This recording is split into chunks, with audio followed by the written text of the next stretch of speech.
Hercules के श्रम। Introduction. Hercules ने कैसे काम करना शुरू किया। तथ्य अनावश्यक हैं, फिर भी यह कथन सत्य है, इसलिए हमें ये याद दिलाना अनावश्यक है कि हम अब सहस्राब्दी में रह रहे हैं। उत्पीड़न अनसुना है, अन्याय अज्ञात है, गरीबी की तरह हम इसका कभी उल्लेख नहीं करते। शांति और समृद्धि सर्वत्र व्याप्त है और दान पूरे विश्व में सर्वोच्च है। हालांकि एक समय ऐसा भी था जब लोग झूठ बोलते थे, धोखा देते थे, अत्याचार करते थे, एक दूसरे का गला काटते थे और एक दूसरे की जेबें काटते थे। जब एक वर्ग अत्यधिक खाता था और दूसरा वर्ग भूखा मरता था। जब एक वर्ग बैंगनी और महीन लिनेन पहने अपने महलों में तैरता था और खुद को एक राक्षसी रूप में भर लेता था। और जब लाजर कार्यशाला में एक घटिया वर्दी और कच्चे भोजन पर भूखा मरता था तो वह एक कंकाल बन जाता था। इसलिए अपनी वर्तमान धन्य स्थिति को प्राप्त करने के लिए दुनिया में एक अद्भुत सुधार हुआ होगा। ये कैसे संभव हुआ? हरक्यूलिस के माध्यम से उसने एक स्पष्ट उद्देश्य के लिए श्रम की दूसरी श्रृंखला बनाई। गुरु ने अपनी कुर्सी से अत्यंत भव्य आकाश में तैरते हुए महासागर और पृथ्वी के ऊपर जो उनके नीचे मिस्टर वाइल्ड के अल्तास की तरह फैले हुए थे, उस मूर्खता को देखा जो भूमि और समुद्र में व्याप्त थी। हम समुद्र इसलिए कहते हैं क्योंकि उन दिनों समुद्री दुष्टता और भूमि दुष्टता थी, और ब्रिटिश टार के लिए भी टार को छूना और अपवित्र न होना असंभव था। ये सब देखकर गुरु को करोड़ों बार बहुत क्रोध आया और उन्होंने क्रोध में अपना वज्र पकड़ लिया, लेकिन ये याद करते हुए कि उन्होंने कितनी बार यह उपाय आजमाया था, और यह सोचते हुए कि जब आप भीड़ पर गोली चलाते हैं तो यह एक मौका होता है कि आप किसे मारें और खो दें, तो उन्होंने उसे फिर से नीचे रख दिया और अपना सिर खुजलाया। उन लोगों का क्या करें? गुरु ने कहा, मिनवा, तुम्हारा अपना सिर तो है, मैं उसे कैसे सुधारूं? नीली आंखों वाली देवी ने चिंतन की मुद्रा अपनाई और कुछ क्षण सोचने के बाद अपनी तर्जनी उंगली के दांत से अपने संगमरमरी माथे को छुआ और कहा, मुझे मिल गया है। देवताओं और मनुष्यों के पिता, अपने पुत्र हरक्यूलिस को अपनी गदा के साथ उनके बीच भेजो, वह जल्द ही उनके मामलों को सुलझा देगा। हरक्यूलिस अपनी गदा के साथ। बृहस्पति ने कहा, मेरी बेटी, मुझे समझ नहीं आ रहा कि वह इससे क्या करे। वह इससे राक्षसों को मार सकता है, लेकिन वह गलतियों को कैसे सुधारे? गलतियां? देवी ने उत्तर दिया, राक्षस हैं। पृथ्वी पर बड़ी बड़ी गलतियां होती हैं। हरक्यूलिस अपनी गदा से दानवों को मारता है, उसी यंत्र से वह मनुष्यों के सिरों में बुद्धि और विवेक का प्रहार करता है। बृहस्पति ने अपना मुकुट हवा में उछाला और उसे पकड़े हुए आकाशीय हॉल के चारों ओर 3 बार नृत्य किया। ओस्कुला लिबाविट नेटेई, जैसा कि वर्जिल ने स्पष्ट अंग्रेजी में कहा, अपनी बेटी को चूमा और अपने गले को फाड़कर हरक्यूलिस को बुलाया। लो, गवर्नर, देवता तुल्य नेता की गहरी आवाज में पुकारा गया, मेरे रास्ते में कुछ है। टॉजोस्प्रेट, तुम्हें पता है। फ्रेंच मत बोलो, लड़के मास्टर ने कहा, यह भाषा वीरतापूर्ण नहीं है। मैं चाहता हूं कि तुम वहां उस जमीन के ढेर पर जाओ और अपनी चाची के साथ मिलकर उत्पात मचाओ। मिनवा कहती है कि तुम ये कर सकते हो। आप सर्वज्ञ क्यों हैं, महोदय? हरक्यूलिस ने उत्तर दिया, बेशक आप अच्छी तरह जानते हैं। हाँ हाँ, मास्टर ने हल्की खांसी के साथ कहा, मैंने पारंपरिक रूप से पूछताछ की है, लेकिन इसकी परवाह मत करो। जब देरी खतरनाक हो तो झड़प स्वीकार्य नहीं है, इसलिए बिना किसी औपचारिकता के मुझे मजबूर करो और अपने काम से निकल जाओ। अपनी बेत काट डालो। अगर मैं ऐसा करूं, हरक्यूलिस, तो मैं इसका इस्तेमाल कैसे करूं? हालांकि उसने यह विचार अपने तक ही रखा और पूरे उत्साह के साथ अपने पिता के अनुरोध का पालन किया।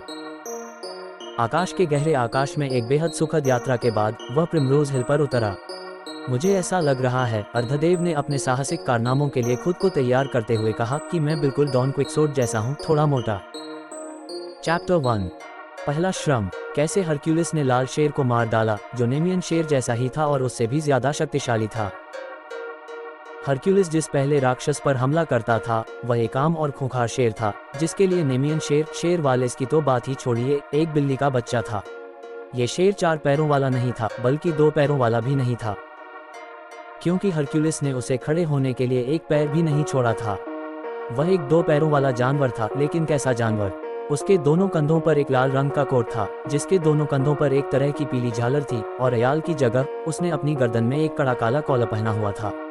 उसका सिर गुर्दे के आकार के कंघी जैसे काले कपड़े से सजा हुआ था, जिससे सफेद और लाल पंखों जैसे बड़े पंख निकले हुए थे। उसका कुशल अगला पैर या हाथ बैंगनी रक्त से टपकते लोहे के हथियार से लैस था।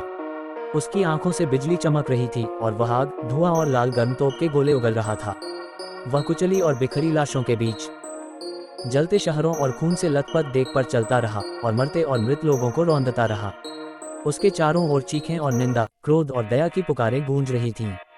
उसके शावकों की सेना उतनी ही भयंकर उसके पीछे पीछे चल रही थी। वे नाजुक और कोमल महिलाओं को बालों से पकड़कर पत्थर की सड़कों पर घसीटते थे, छोटे बच्चों को टुकड़े टुकड़े कर देते थे और कमजोर बूढ़ों के जबड़ों को चीर देते थे। उसने पृथ्वी को युगों युगों तक उजाड़ और स्वर्ग को कलंकित किया। वह शुरू से ही हत्यारा था और उसका नाम युद्ध है। लोग इस शेर की पूजा करते थे, वे उसकी स्तुति और महिमा के भजन गाते थे और अपने प्रार्थना स्थलों में उसके सम्मान में ट्राफियां लटकाते थे। वे उसके बच्चों का महिमामंडन करते थे, उन्हें सुंदर दिखाने के लिए उन्हें बढ़िया कपड़े पहनाते थे और उन्हें बड़े बड़े नामों से पुकारते थे, कैप्टन, कर्नल, जनरल और फील्ड मार्शल, और कुछ की वे लॉर्ड्स के नाम से पूजा करते थे। महिलाओं ने उन्हें सहलाया, उनकी पीठ थपथपाई, उन पर मुस्कुराई, उनके साथ खेली और उन्हें अपने बारे में पूरी तरह से जागरूक किया। उन्होंने अपने शांत प्रशंसकों को ईर्ष्यालु बना दिया। वे अपने झुंड को जाते हुए देखने के लिए खिड़कियों की ओर दौड़ी, तुरहियों और ढोल की ध्वनि पर नाची और भयंकर दिखी और बालकनियों और ऊंचे स्थानों से उनके लिए हाथ चूमे। संक्षेप में, उन्होंने अपनी पूरी शक्ति से उनकी मदद की, उन्हें प्रोत्साहित किया और उन्हें सांत्वना दी। लाल सिंह के इन शावकों को कभी कभी एक नेता किसी मंदिर या पूजा स्थल पर ले जाता था, जहां अक्सर उसकी उपस्थिति में ये घोषणा की जाती थी कि जो कोई तलवार उठाएगा वह तलवार से ही मारा जाएगा। लेकिन उनके क्रूर स्वभाव ने उन्हें जो कुछ उन्होंने सुना था उसे समझने से रोक दिया। इसके अलावा उन्हें सोचने की कोशिश करने की सख्त मनाही थी, और अगर उनमें से कोई भी संबंधित सिद्धांत के अनुसार कार्य करता तो बाकी उसे बिना दया के नष्ट कर देते। उनके मन में जरा भी विचार की प्रवृत्ति न हो, इसके लिए उन्हें शोरगुल और शोरगुल वाला संगीत सुनने के अलावा हिलने डुलने की इजाजत नहीं थी, जो उन्हें तर्कशीलता के बिल्कुल विपरीत मानसिक नशे में रखता था। ये बहुत सुविधाजनक था, क्योंकि अगर कोई जानवर भी अपनी इंद्रियों के फट जाने या अपने अंगों को जेली में कुचल दिए जाने और लकड़ी के पैर के आराम के बाद होने वाली संवेदनाओं के बारे में सोचने और मनन करने लगे, तो वह 13 पैसे प्रतिदिन के लिए ऐसी सुखद चीजों में लिप्त होने के लिए तैयार नहीं होगा। हालांकि उसे सजाना, उसे बहकाना और किसी भले आदमी को नाव पर बुलाना जरूरी था। शावकों को व्यवस्थित रखना हमेशा आसान नहीं होता था, और अक्सर किसी मामूली अपराध के लिए भी उनमें से एक को खूंटे से बांधना और बाकी जानवरों के स्वास्थ्य और कभी कभार देखने वालों के मनोरंजन के लिए जानवरों की हड्डियों के साथ उसकी खाल को कोड़े मारना जरूरी होता था। ये जानवर और उनका पिता जरूर बहुत बड़ी मुसीबत रहे होंगे, जिसका कम होना समाज के लिए कोई छोटा मोटा वरदान नहीं था। ये बिल्कुल साफ और स्पष्ट है। चूंकि उनका अपना अस्तित्व उनके माता पिता के अस्तित्व में ही निहित था, इसलिए उन्हें अपनी संतानों को नष्ट करके उस बूढ़े लाल शेर को नष्ट करना था। इसलिए हरक्यूलिस को युद्ध का सिर फोड़ना ही था। नेमियन शेर के मामले में उसने ये तुरंत किया, लेकिन इस मामले में उसने जो अपनाया वह और भी क्रूर था। इस बार उसे एक कठिन काम करना था। उसने पाया कि युद्ध नामक शेर कुछ भ्रांतियों और पूर्वाग्रहों से पोषित होता है, जिन्हें उसे पहले लोगों के दिमाग से निकालना था। इसलिए उसने सबसे पहले इसे पूरा करने के लिए काम करना शुरू किया। अपने सर्वशक्तिमान डंडे से, जिसे पाठक अवश्य जानते होंगे, नैतिक और बौद्धिक डंडे से, वास्तव में पंच डंडे से, उसने राष्ट्रों के दिमाग से इस मिथ्या धारणा को जड़ से उखाड़ फेंका कि इस जानवर के स्वभाव में कोई अच्छाई है।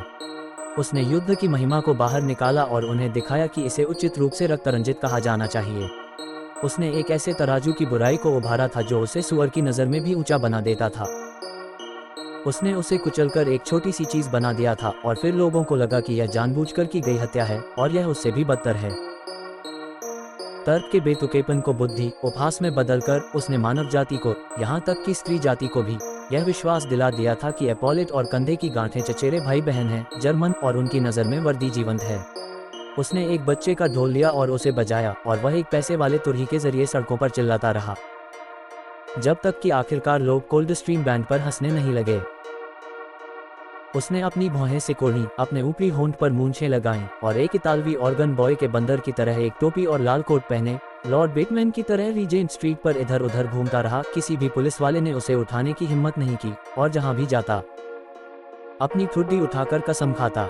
लड़के पहले तो उसके पीछे चले, लेकिन जल्द ही वे सेनापति के पीछे चलने लगे। जब वह संवेदनशील महिलाओं के साथ होता तो वह खुशी खुशी तंत्रिका तंत्र को उत्तेजित करने, पहिया तोड़ने, सूली पर चढ़ाने, जिंदा जलाने और इसी तरह के अन्य तरीकों का वर्णन करता, जो इतिहास हमें बताता है पहले प्रचलन में थे, जब तक कि वे प्यारे जीव डर और घृणा से बीमार, पीले और बेहोश नहीं हो गए। और फिर उसने उनके कोमल दिमाग में ये धारणा ठोक दी कि संगीनें, गोलियां, गोले और रॉकेट बिल्कुल सामान्य जल्लाद के औजारों जैसे ही हैं। वह सभी समूहों में अपने शत्रुओं से प्रेम करो, जिसका हम अब पालन नहीं करते क्योंकि हमारे पास प्रेम करने के लिए कोई शत्रु नहीं है। प्रेम करो आज्ञा की सुंदरता के बारे में बात करता था। इसके पालन की संगति को उनके गले काटने, उनके पेट फाड़ने और उनके दिमाग को पीटने के साथ समझाता था। और ये दिखाने के लिए कि ऐसा आचरण कितना उचित और तर्कसंगत था, डोनी ब्रुक मेले में शराबी आयरिश व्यक्ति का उदाहरण दिया। उसने हमलावर सेना के मार्च और शहर पर धावा बोलने का वर्णन किया और जलते हुए खेतों और छतों और कत्लेआम झेल रहे निवासियों का एक सुंदर और मनमोहक चित्र चित्रित किया। उन्होंने मानव शरीर पर ठंडे स्टील, शीशे और आग के प्रभाव से होने वाली कराहों और पीड़ाओं का सजीव चित्रण किया और इस विषय पर अपने उपदेश का समापन मोलोच की पूजा की पुनर्स्थापना के एक गंभीर प्रस्ताव के साथ किया। आखिरकार लोगों की आंखें खुल गईं और यहाँ तक कि फ्रांसीसियों ने भी युद्ध को एक भूल समझा और महिमा के इस ढोंग पर हंसे। शेर अब एक बेचारा, कमजोर, बेबस, शक्तिहीन जानवर था और हरक्यूलिस ने चुपचाप उसका गला घोंट दिया।